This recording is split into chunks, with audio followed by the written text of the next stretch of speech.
Initial bleeding ஒரு 5 நிமிஷம் இருக்கும். பட் அதனால அவருக்கு வலியோ தொந்தரவோ யாருக்குமே இருக்காது.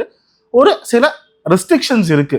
அந்த இம்ப்ளான்ட் சர்ஜரி பண்ணதுக்கு அப்புறம் அவங்களுக்கு சூடு, காரம், கடினமான பொருட்கள் ஒரு 2-3 நாளைக்கு சாப்பிடக்கூடாது, அவ்வளவுதான். இப்போ அதே மாதிரி வந்து பாத்தீங்கன்னா உடஞ்ச பல்லுக்கு மட்டும் தான் இம்ப்ளான்ட் பண்ணணுமா, இல்ல சொத்த பல் அதிகமாயிடுச்சு அதுக்கு இம்ப்ளான்ட் பண்ணணுமா சார்? சொத்த ஒரு ஸ்டேஜுக்கு மேல அதிகம் ஆயிடுச்சு, நான் சொன்ன மாதிரி ஒரு சப்போர்ட் சிஸ்டம் இல்லை, ஒரு ஃபில்லிங் பண்ண முடியாது, கேப்பும் போட முடியாது, இல்லை ஆல்ரெடி ரூட் கெனால் பண்ணி ஃபெயிலியர் ஆன பல்லு, திரும்ப திரும்ப ரூட் கெனால் பண்ணும்போது அந்த பல்லுக்கு ஸ்ட்ரென்த் இருக்காது, பல்லு சாக் பீஸ் மாதிரி பிரிட்டிலா இருக்கும், தூள் தூளா உடைய ஆரம்பிக்கும்.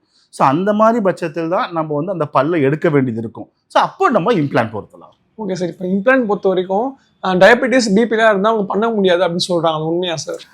பாதி உண்மை பாதி இதாதான்.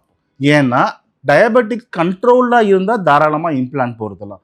ரொம்ப அன்கண்ட்ரோல் டயபெட்டிக்கு நிறைய உடம்புக்கு மாத்திரை சாப்பிட்றாங்க, இல்லை அவங்க ருமட்டாய்டு மாதிரி ஒரு எலும்பு சம்மந்தப்பட்டமான, ஏன்னா நம்மளுக்கு இம்ப்ளான்ட் பொறுத்துறதுக்கு அங்கே எலும்பு இருக்கணும், அந்த எலும்பு கொஞ்சம் அடர்த்தியாக டென்சிட்டி அதிகமாக இருக்கணும், அப்போ தான் இம்ப்ளான்ட் பொருத்த முடியும். ஸோ சில பிரச்சனைகளால் அவங்களுக்கு எலும்பு அடர்த்தித்தன்மை இல்லை,